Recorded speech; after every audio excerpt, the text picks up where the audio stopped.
All right, Bismillah ar-Rahman ar-Rahim. Alhamdulillah. Wassalatu wassalamu ala Rasulillah. All praise belong to Allah subhanahu wa ta'ala. May Allah's best of peace and blessings be on our Prophet Muhammad sallallahu alayhi wa sallam. We begin our tonight's discussion, inshallah, and the topic is how to build and boost your self-confidence and self-esteem, الثقة بالنفس. And Sister Hannah, inshallah, is going to give us a quick presentation that works as an introduction to the topic, inshallah, before we open the discussion. So please go ahead. Well, not last Tuesday, but Tuesday before that, we were talking about unification and like what's halal, what's haram. So, and a few people were like asking questions about some things that wasn't like discussed. So it started with like a few of those questions, and I was going to get into like self-esteem. One question that came up was like piercings, whether it's haram or halal.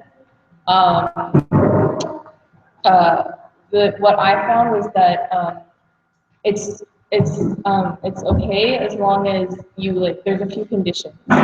So like first of all, you can't if the piercings could like harm you. So if you can get an infection or like they could like harm you in any way, then like no, like hurting yourself.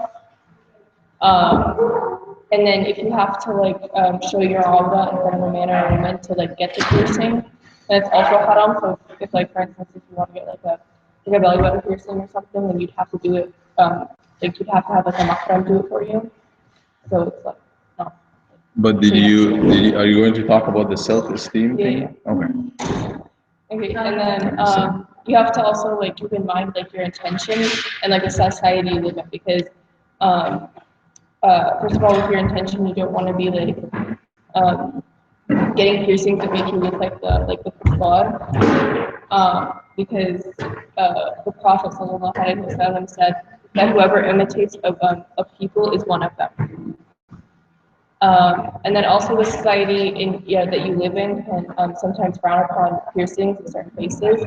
So like for example, some societies say that like that nose piercings are only like for like really like bad people. If I may make a suggestion, if you don't mind, don't worry about piercing now. Just if you can start talking about discussion about all of these beautifications. Okay. I know I'm very excited to talk about this, but let's start from there. All right. Okay. So I feel like one of the main reasons why a lot of people like feel like they need to change things about themselves, and they believe that they would look better or like prettier with like if they changed like their hair or their face, whatever.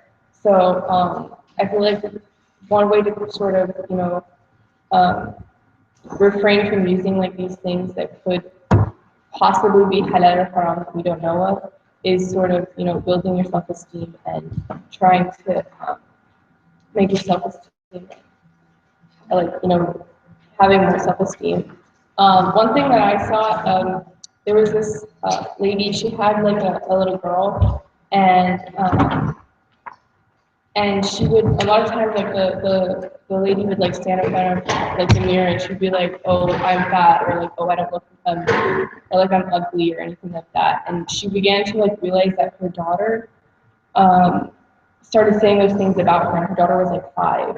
So she would stand in front of the mirror, and her daughter would be like, oh, I don't look nice, oh, I things like that. Can I turn on the fan? Is everybody okay with the fan on? Yeah. Kind of. Try more. Just try. Right there. So she began to realize that because her self-esteem is so low, it's actually starting to harm her children. So she tried to find ways to build it up and stuff. So one thing that she said that worked for her was standing in front of the mirror every day. She would say 3 things that she liked about herself, no matter like how big or small it was. And she was saying like she would always like think of like the bad things, but she wouldn't say them. She would only say the good. And then like so every day she would do this. Every day when she would wake up, and then later on she started realizing that she's only saying the good and she's not even thinking about the bad. And she realized that her daughter even improving. Yeah, started improving and wasn't like saying stuff like that. So I feel like that's one way to build your self-esteem and like make sure that Okay. That it? yeah. All right. Thank you, Hannah.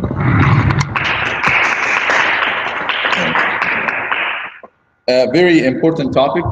Just to remind everybody, I'm not sure if you are aware of the new kind of structure that we are having. We are focusing in 1 week on the topics more related to younger generation, and on the other Tuesday we will be focusing on topics that pertain more to the more mature generations, if you like, and where everybody would choose their topics in each session and present it as you see, inshallah. But definitely, all topics are going to have some kind of interest to all, just to begin with. And tonight, inshallah, is the focus, and the topic was chosen by the younger sisters and presented as you see, and we opened the discussion with everybody, inshallah. The topic, what is the topic again? What were we talking about? Piercing? Self-esteem. Okay.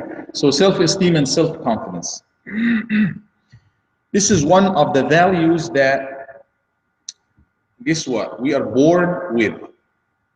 Yet, we can lose it or we can boost it.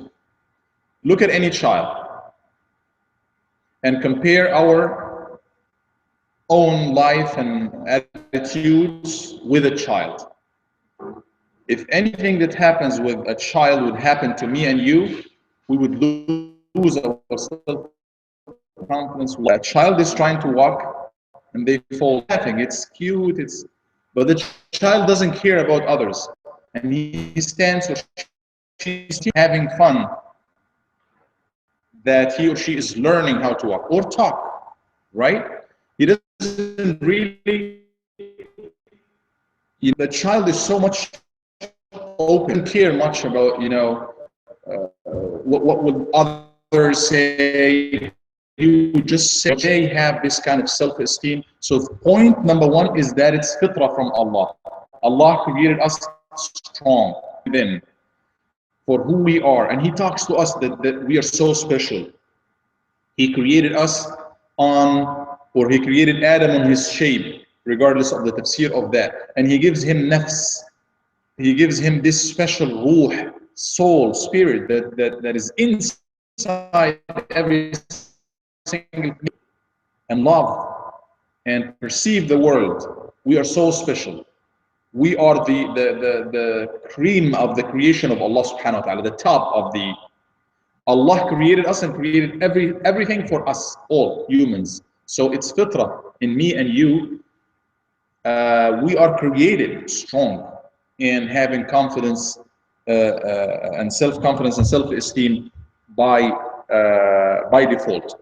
The thing is, it might happen that we might lose it down the road as we're growing up and getting to mingle with the society members, close people, friends, and then getting to the school, we might lose them. The question is not how to build, the question is how to rebuild in case you lost it, or how to boost it in case you have it and you want to acquire more things. This is the real question. If we want to solve any problem, please feel free at any point to pinch in, or if you're thinking anything, it's more of a discussion. Yeah. I am thinking that if we want to solve any problem, we have to have the diagnosis first. What is the problem? What are the roots of the problem? And then we can probably deal with the problem. The problem or the diagnosis is if somebody has low self-esteem. If somebody has low self-esteem. Or, on the other hand, if somebody is confident about himself. This value in itself, where does it go to in the first place? Is that mainly because of people around him or because of him?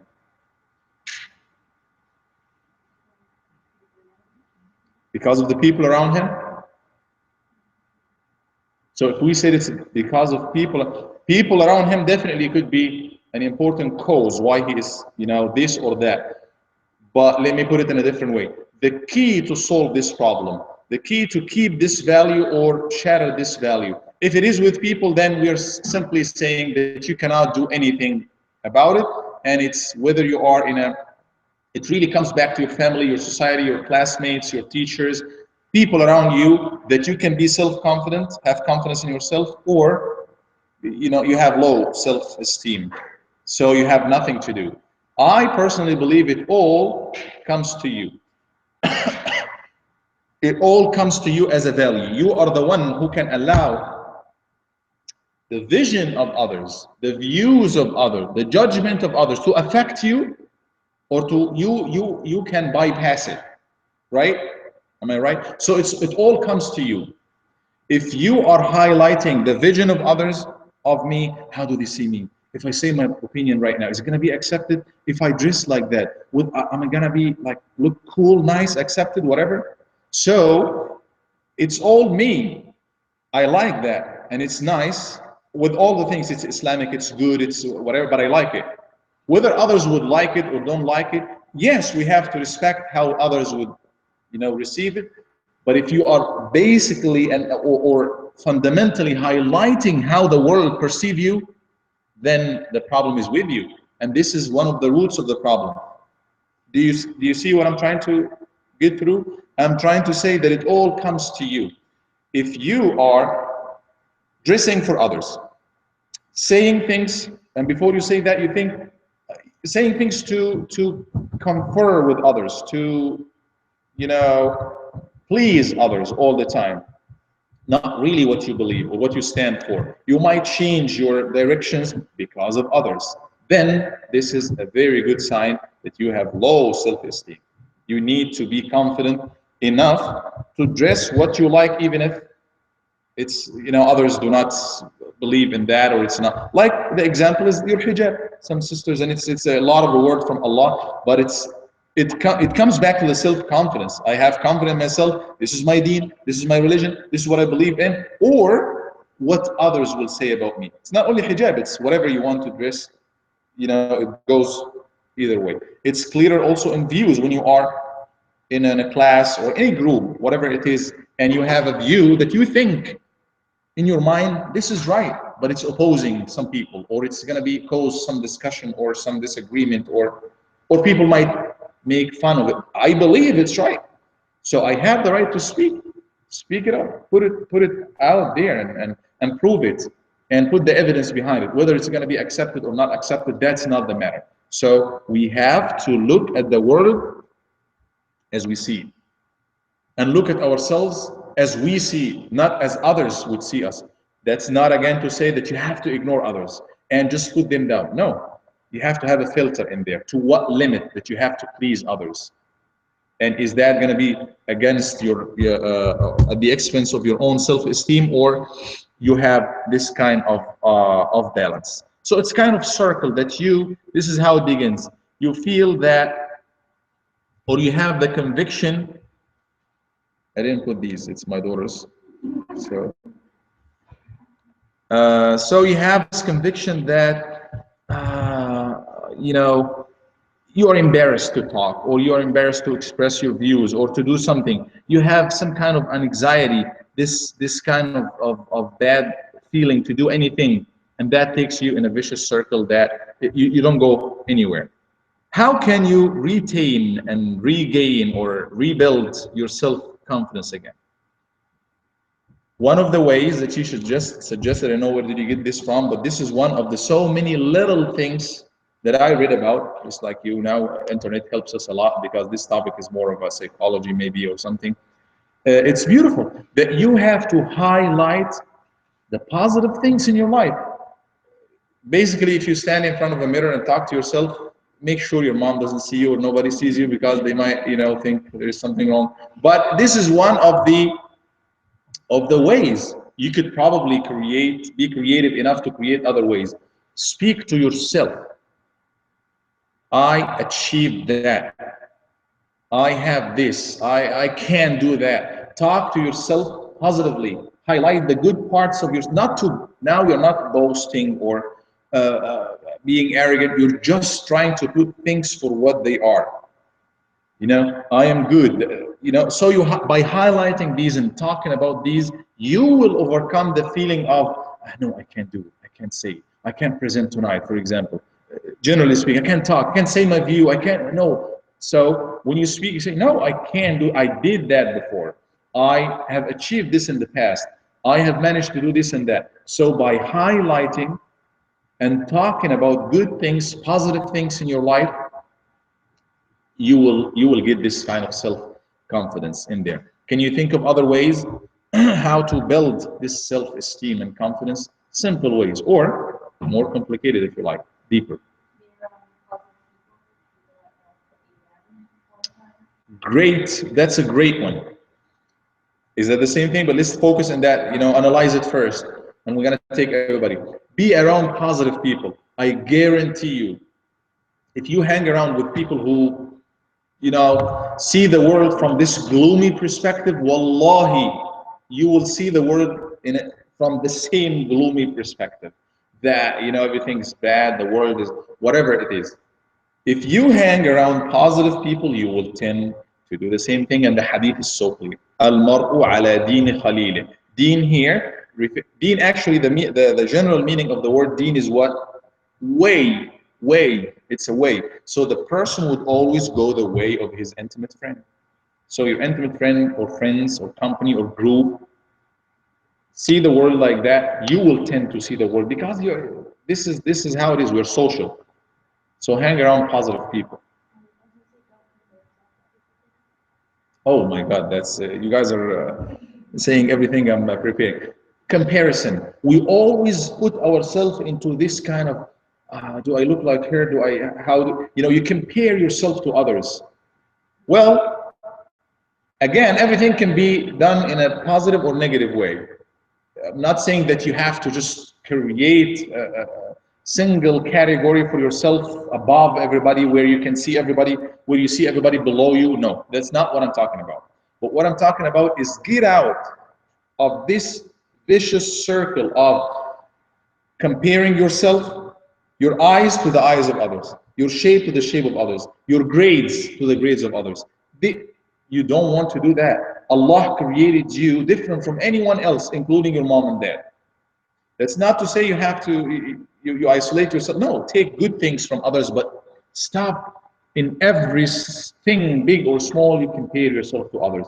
The level of your family, where you are, the whatever. Don't compare, do not, again, you're seeing yourself from the perspective of others. You're using others as standards.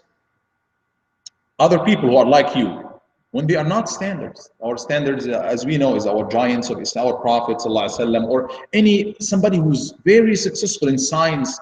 Yes, I can compare myself to that person, or that's a standard in there. But your peers, people, all of you are the same, trying to do something. Stop comparing yourself to others because you are special, and they are facing the same things you are, and maybe they are also walking in the same shoes, comparing their own things to your own thing. They think of you as the standard, you think of them as the standard, and it doesn't end. Yes. Do things. Did you guys read about this before you come? Okay. Beautiful. I give you what I read. Okay, good example. I give you what I read.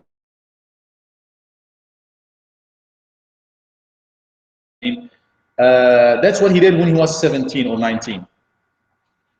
He set 117 major goals for his life.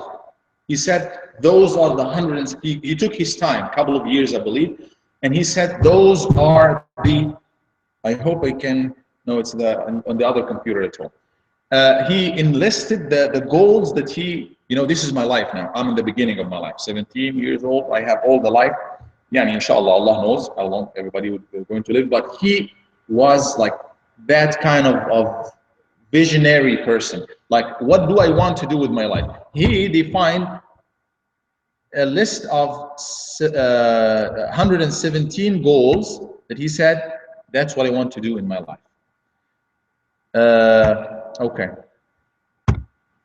So he kept, one of them is he would like to climb like 100 mountains of the highest peaks in the world. One of them is Everest. One of them is he wants to study medicine. He wants to, I'm trying to remember, he got like some big goals, not like minor ones. Some studying medicine, that you're talking about years of your life, mastering this or that, learning, running, swimming, diving. That's what he said. He enlisted so many things. Back in the year 1993, I'm not sure how old he was at this time, but he was still like, not too old. He had achieved 108 of all of these goals of his life. So he set the goals and he believed in himself and he had this self-esteem and self-confidence that I can do that. And one of them, yes, is to travel all the countries of the world. And by this time he had traveled all the countries but 30 of them. He just still had 30 more countries to go back then. So you might do that or something close to that, but smaller idea is to rebuild your self-confidence, is define some, even if they are minor, small goals for the day or for the week, and put a plan for them and execute them. It feels so good when you plan, shoot for something and you achieve it. And you do that one day after the other. Being it's reading a book, for example, or anything beneficial, or anything good, or anything that you like to do. Define one goal or more, maybe 5 goals, maybe one, whatever you want to do, and do them. Develop a plan and do that. When you finish that, yes, I have achieved something. You will feel much better about it. Yeah.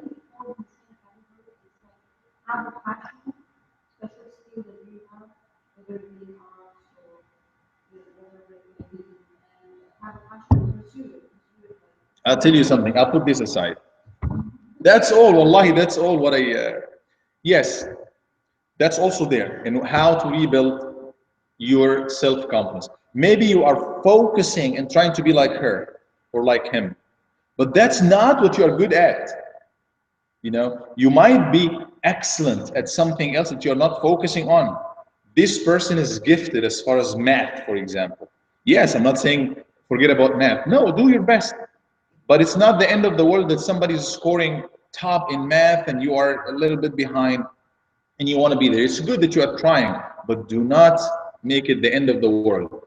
You just forgot that you are so good in arts or something else. This is where your attention should be diverted. I'm good at that. Allah subhanahu wa ta'ala, give me this talent of doing this, something else. So focus on your skills, passions, things that you do, and you will do much better. And we all know all of these stories, especially those who are coming from an Eastern background or even Western, some moms and dads, they would have their own vision for their kids as far as what to study or what to do. And it's good in most of the time, but not fit for him. Like usually the Arabs, Indian, Pakistani, they like their kids to be either a physician or engineer. That's the top, and they work everything. There's nothing wrong with that. But maybe Allah did not create me to be a physician. I don't like that. I don't want to do that. Maybe you can do something else. And so many stories in reality, they go and do arts or whatever it is, and they become pioneers in the world as far as because they have done or they started doing what they love to do. So do what you love to do. Just make sure it's something good. Develop it first, then do it. If I may add something very quickly here, I have to get this back. One of the very important characteristics, observations for the people of self-confidence is that they read a lot. They read a lot. They read. They just figured out that people who are like, having certain influence and they are very confident and they read, it was a common factor between them that they read a lot. Reading opens, your horizons and to the world. You're just picking the juice of the mind of somebody else in his or her field. They go travel the world, study PhDs, experiences, fields, studies, whatever researches, and then they give you all of that in a booklet, maybe a book for you to just read it. And when you read that, that's a study that 70 people have worked on for that many years, whatever, you are getting it. Read. That will make you see the world better, understand the world better. Have confidence in yourself in return, because you know what politics is about, what this is about, because you read. So read a lot.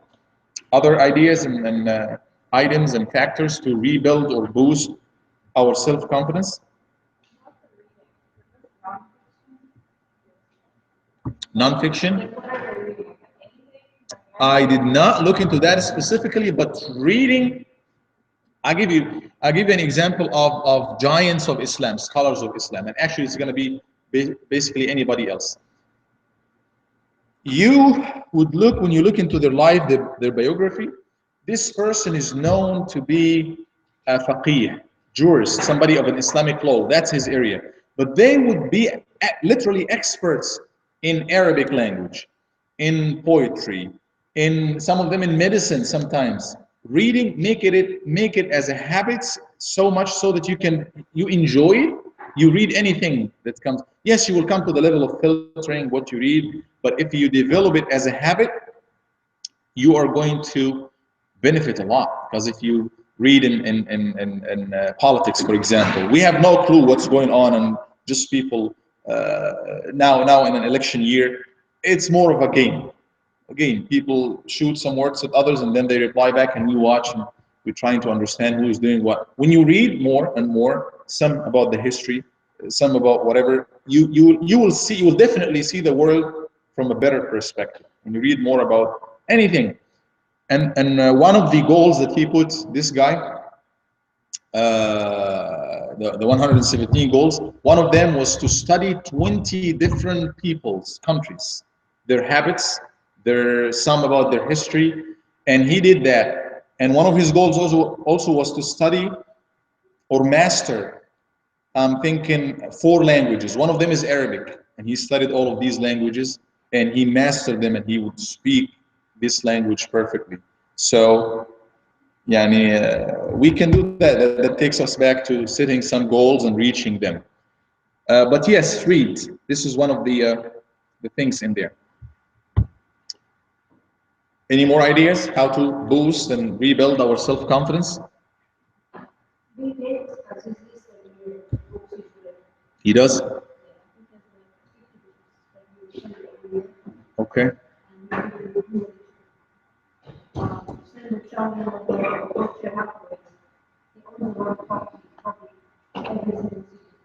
Okay. MashaAllah. Read to succeed. This is the motto that they had for the school, and it's يعني النبي صلى الله عليه وسلم said many ahadith اطلبوا العلم من المهدي إلى اللحد. Be after knowledge, seek knowledge from mahd, from the cradle, literally from the very first point of your life all the way to the grave, like non-stop. Be after, learning other skills and other things. That's much better than just staying where you are.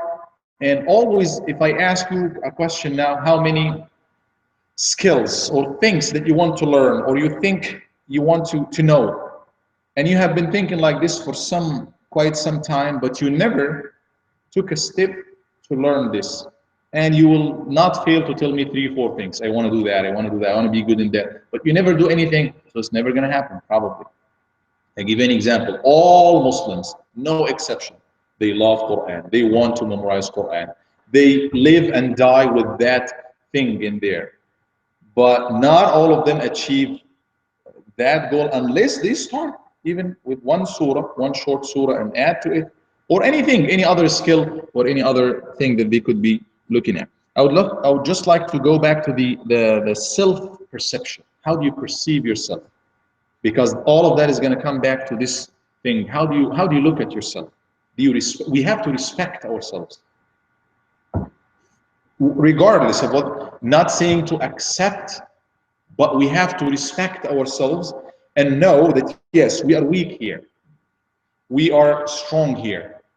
We're going to take it for what it is and work on it to be the best, inshallah. But first, try to accept yourself. Do not disrespect yourself. Do not underestimate yourself, because if you do that, don't expect others to give you that. It's not going to happen. It's not going to happen. One of the ways of this study of the good people, the self-confident people, they give compliments. When you have the self-esteem and self-respect, that means what? You will be able to see the good things in yourself. And if you can do that, you will also be able to see the good things in others. Unlike the people of low self-esteem, they would usually backbite, talk about others, try to unreveal the bad parts of others, because that's how they look at themselves too. They look bad at themselves. They think they are weak here, embarrassed here, this here. So they look at others in the same way. But good people would see themselves good or improving, and they would also give compliments. Yes, you did that, and she's great. She's, this is one of them. One of the things that the people, confident people, do. So do it. Look, change your, how do you see the world? See it good. See the good things in people, and you will be able to see the good things in yourself as well. Some of they just found out that some of the habits of the confident people is that they walk a little faster. You can tell if somebody's confident. I know now everybody's trying to replay how do I walk in the back of my mind, but that's what is in there. They walk. You can tell if you see somebody walking like sluggish, slow, maybe that's going to be probably how they look at themselves. If somebody is walking more, and they advise, they recommend if you walk 25% faster than you would usually do, that will help you. Also talking. Somebody's talking like in a very low voice and not really, that gives you an idea of what kind of, maybe I have a strong self-esteem because I am the loudest here.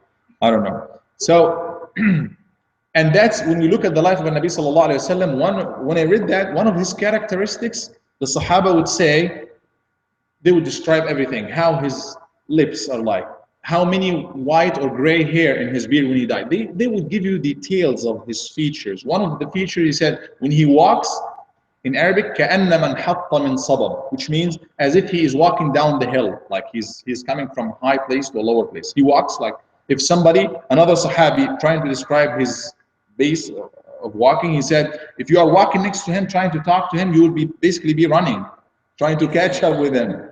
And he's just walking. So he was like, it's probably going to save you some time also for some other good things. Not running, but just walk like more. One of the some of the habits of the good people who have confidence is it starts from the very first moment in the morning. When they wake up in the morning, they wake up with some positive feelings. They tell themselves, maybe this is a time that you can go to the mirror and talk to yourself. They tell themselves, this is a good day here. I'm going to achieve things. Think good, think positive. And then that's going to reflect on your day. All of these are elements to help you, improve and rebuild your self-esteem. Can you think of other things? Yes, be content with yourself, and that's not going to be possible until you are content and pleased with Allah subhanahu wa ta'ala. This is how Allah made me, how I look. This is how much intelligence Allah gave me, and this I can increase it. In the first category, how I look, and usually I'm quoting this first because this is very important for females and for males too.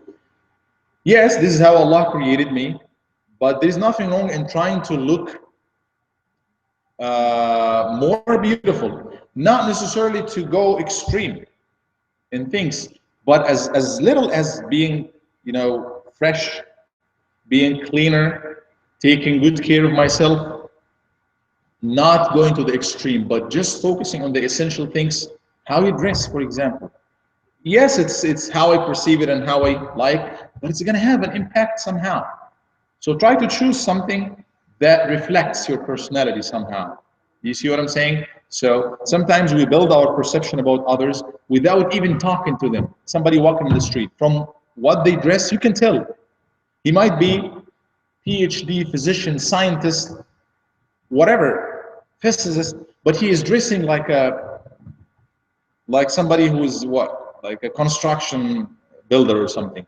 What is the impression you're going to get with all respect to everybody, but the impression you're going to get is not, he is not a PhD scientist, whatever. He is what? He is how he looks to you. So if you're dressing certain how, so try to, do the things that you can to improve how you look, because this is one of the tiny and important factors in, how you look to others, and how you look, how you shape your, and your personality and the mentality of others. Allahumma salli ala Sayyidina Muhammad. When you are in a meeting, yes, go ahead, please. This is exactly what I was about to say. Speak up. One of the things, when there is a discussion, let me say it first quickly. When you are in a discussion, unless this is what you say, go ahead, speak up, participate. Do not just, somebody else is going to say something. It's not, that's if you have something in mind. It might be there. I have something in mind. I want to say it, but you know what? Maybe I'll wait until the end. Why? Go ahead and say it. Go ahead.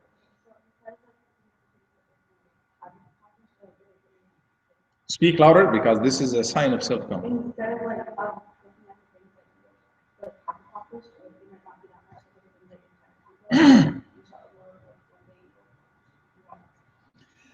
If you have to look at the back, if I may put it in a different way, people will do it in two different ways. They look at the back, yeah, I failed a lot in the past. So they look at the negative part. Yeah, I tried with those people and they always talk to me negative. I'm not gonna, anything negative.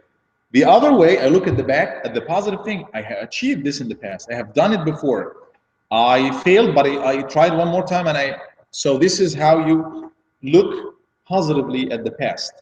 And then that helps you not predict, but plan for the future, or build the future. And it's so important to put this goal in there and see yourself there. Not only put a goal in there, you put your goal in there, I want to be this, or I want to do that, but see yourself there. Let's say, as far as the akhirah, I want to go to Jannah. That's the goal of every Muslim. But not every Muslim sees himself there. Like, not every Muslim is thinking, what I'm going to do the first day I will go to Jannah, or the second day, or the second week, or whatever. When I meet with Allah, what's going to happen? See yourself there. If you see yourself there, you're going to work to that. Or, give you another example. I want to be a physician. You want, that's your dream, whatever. See yourself there. Not only in this, don't think of the way. Usually we think of the obstacles much. Yeah, it's going to be like, probably I'm in the middle school, high school now. It's going to be that many years, and it's going to be that much as far as the tuition, and it's a lot of books. That's not the right way to think about it. Yes, think about the good things, like where your clinic is going to be, how famous, whatever, how much you're going to help people. See yourself. If you see yourself in there, most likely you will be there. Bill Gates and all of these people, that's what they did. One of them is Steve Jobs. All of them started from a very, zero or even below 0 point, but they saw themselves there somewhere, whatever they developed for themselves, and they achieved it because they had this faith in whatever they are thinking of, and they pursued it. So the point that I was saying, I come back to it again, stand in the front lines. Do not, stand in the back lines. Little signs in there. There's some kind of conversation, be part of it. Not just to say anything, but go ahead and participate somehow. That will give you self-confidence. Even if others would probably disagree with you, no problem. One of the important things is to take care of your body. As far as riyada or sports or exercising, that's going to help you a lot. This is going to make you mentally, psychologically feel better. When you just walk or do anything, that's also part of our Islam. وَإِنَّ لِبَدَنِكَ عَلَيْكَ حَقًّا. Yani Nabi Sallallahu Alaihi Wasallam in one hadith, he said, your guests have rights on you, this and that. And then he said, your body has rights on you. Respect your body, and don't. Some people kill their bodies. They overburden. No, deal as far as what you eat, so exercise a little bit as far as maybe walking or whatever thing that you need to you like to do. More ideas? Yes.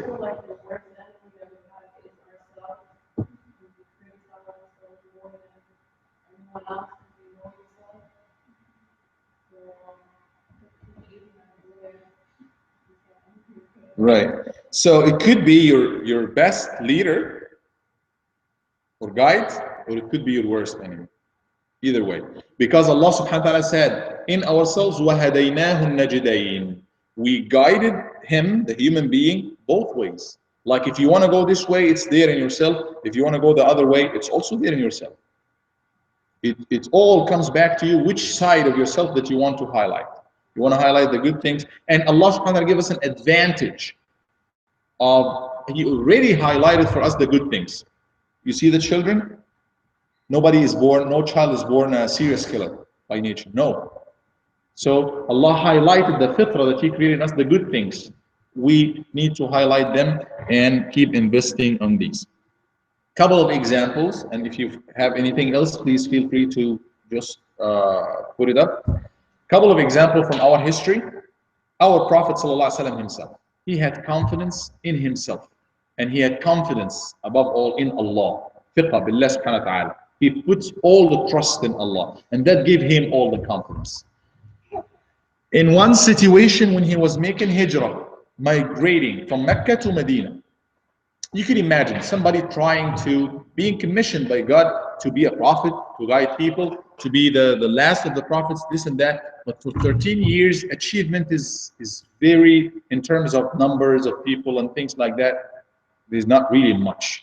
And now his own city is rejecting him. And he tried a different city, nobody accepting anything. And nothing is working. And now he is leaving his city, his hometown. And think of that. Now put the story of the Prophet aside. Imagine that's you. Your class rejected you, made fun of you. Your family members, they called you names. They expelled you out of the family. Your friends, some of your friends accepted you, but most of them, they don't like you. And people now of your city, they plotted to kill you, to do things to you, and the only way for you is to escape secretly. Otherwise, you're going to be killed. Think, what is the psychology of you, yourself, or any human being is going to be like? Did you imagine? Did you visualize what I'm trying to say? It's a very gloomy, negative thing for anybody. But the Prophet ﷺ, in the middle of that, he managed by a series of miracles and also a lot of human planning to escape the city of Mecca. And a few miles, we all know the details. He hid for 3 days in one of the caves there, and then he changed the road. But people of Quraysh, when they came to know that he escaped their grip, they went crazy. And they said 100 red camels, which is like 100 Lamborghini in our days, for anybody who brings the head of this man. And you can imagine, this is like what? I usually give example for boys. I don't know what's going to be the most attractive thing for a girl. You can help me with that. So that's very attractive for all the youth.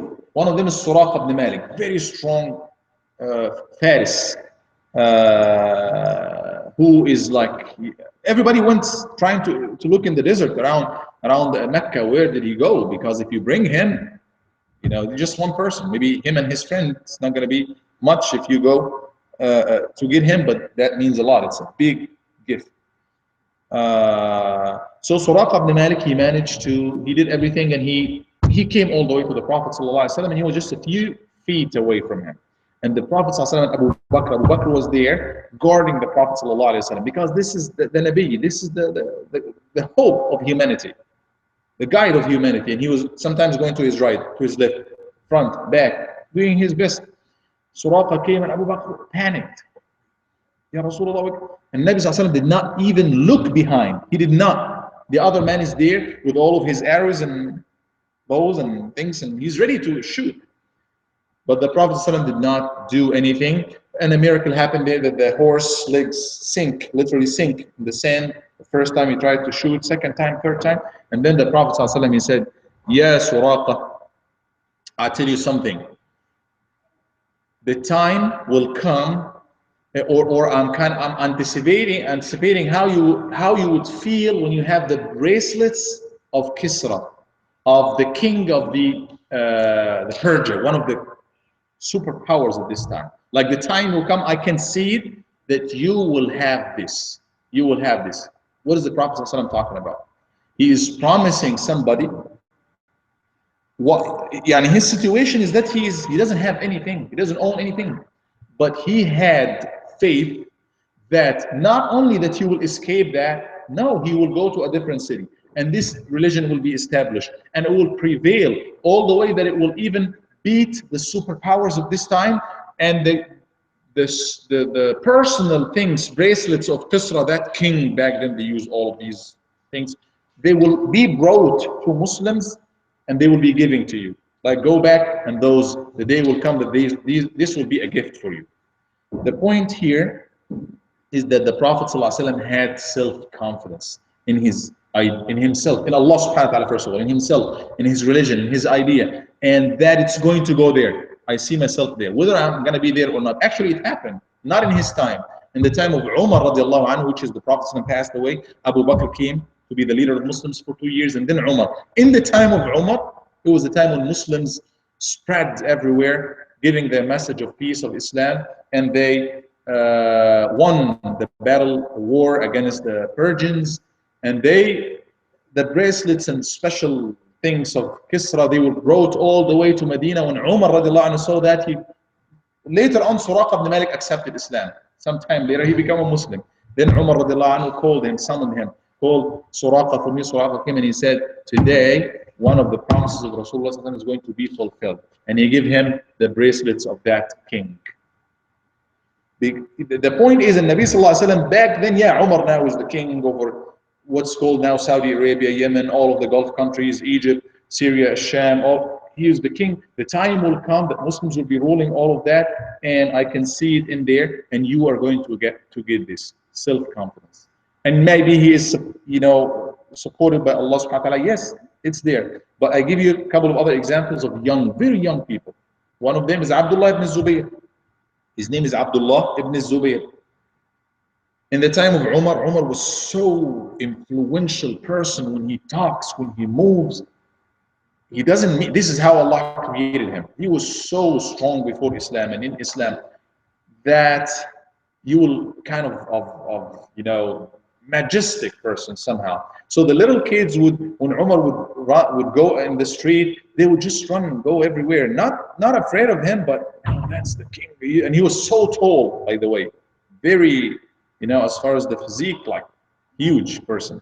So he was walking, and all little kids, they would go everywhere except for one, Abdullah ibn Zubayr. And Umar came to his level and talking to him in a passionate way. He said, "Why don't you run with all the other boys?" Little boy. He said, "Ya Amir al-Mu'mineen," he's respecting him, "O commander of believers. Why would I run away? I didn't do anything wrong, so I'd be scared or afraid of anything of you. Or the road is not so tiny that I have to move away to give you space to move. Why would I run away?" He had this self-confidence, and he will grow up to be one of the great leaders of Muslims later on, Abdullah ibn Zubayr. It happens again with a little boy, less than 10 years old, during the time of Umar ibn Abdul Aziz, which is like, we are fast forward like 80 or 90 years after that. That's after the death of the Prophet and the Sahaba, most of the Sahaba. So it was there. And Umar ibn Abdul Aziz was the king, the Khalifa, and people came from all over, like the inauguration speech, and people coming and giving congrats and stuff. Is it the controller work?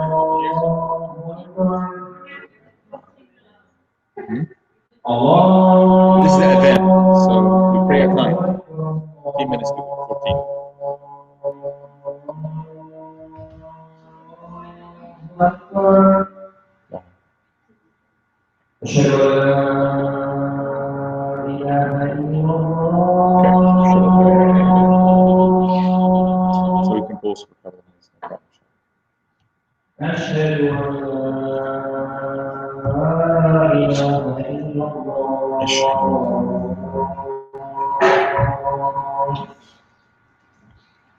أشهد أن محمدا رسول الله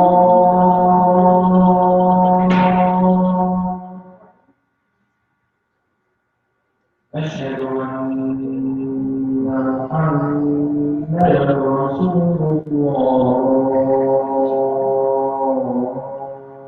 أشهد أن حي على الصلاة لا حول حي على الصلاة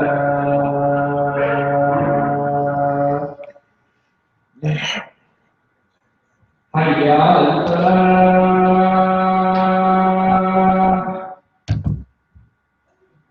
حي على الفلاح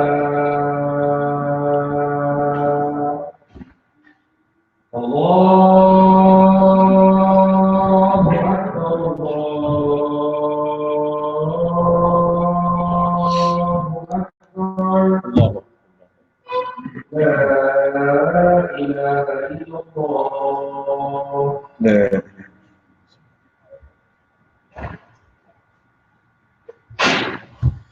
يرحمكم الله. All right, so the final example I conclude with, unless anybody got any other idea, is that boy, when those groups were coming to the Khalifa, the new president, commander of believers, elected, chosen, they are coming to give him congratulations. And this wafd or delegate of the people of Yemen back then, they are coming. And then the one to represent them to give the speech was like Umar is looking around and nobody's coming. Actually, little boy, less than 10 years old, he walked, and Umar looked down to him and he smiled and he said, why don't you ask an older, a little bit older guy to give the speech?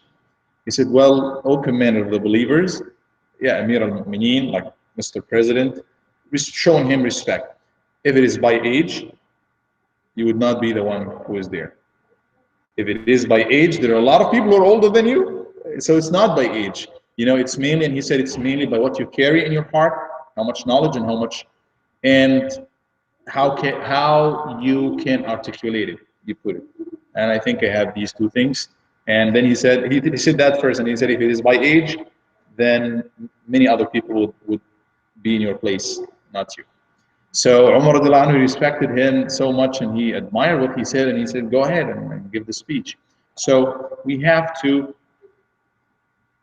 respect ourselves, accept ourselves, work in ourselves, develop the areas that we know need development in ourselves, not allow others, regardless of what they are, to shape our dreams, our thoughts, our ideas.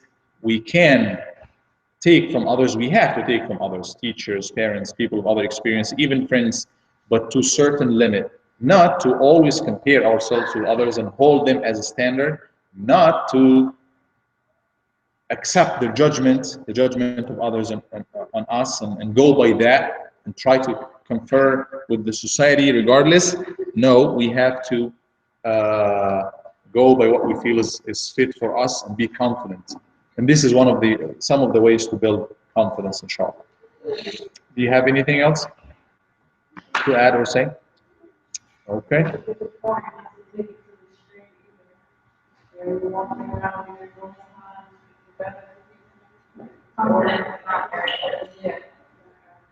Exactly. So there is a very thin line that divides arrogance from confidence. Confidence is one thing, and arrogance in the definition of the Prophet ﷺ is two things.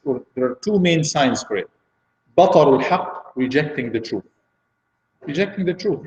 You reject the truth of anything. It's haqq, it's right. I don't want it because my view is something else. So I have to stick to my view even if I know it's wrong. No, that's arrogance. وَغَمْطُ النَّاسِ, and looking down at people, belittling people. So we are now focusing on ourselves, promoting ourselves, building ourselves. In this process, we don't look down at people. But what we are saying is, do not do the opposite. Do not look so high at people or not so high at people. You look at yourself as down below. What we are saying is, look at yourself up there. Not very much high there, but just like everybody else. Or really find out the areas that you are better than others in and work on these, no problem. Okay, any questions? So inshallah, the suggestion for the next week, if you don't mind, you can give it to Sister Yasmin. Yeah, the older group, inshallah, whatever topic that you want to talk about, you can talk together and send me an email, inshallah, or a message, and we can discuss this, as well as the presenter, and we will discuss this next week. Yeah, sure. Yeah. Yep. We're going to talk about this a lot, inshallah, but if you want to talk about this in a specific, if you agree, this is a topic you want to do, yes, you can do that. Right, inshallah. Jazakumullah khair. Thank you so much for coming. And younger girls, I'm very happy that you, mashallah, continue coming. Please keep coming and invite others. We have so many, mashallah, girls in the communities. Invite them. Get one with you. Also, if you have any ideas that makes it more beneficial, attractive, please contact me right away and don't hesitate, inshallah. Jazakumullah khairan.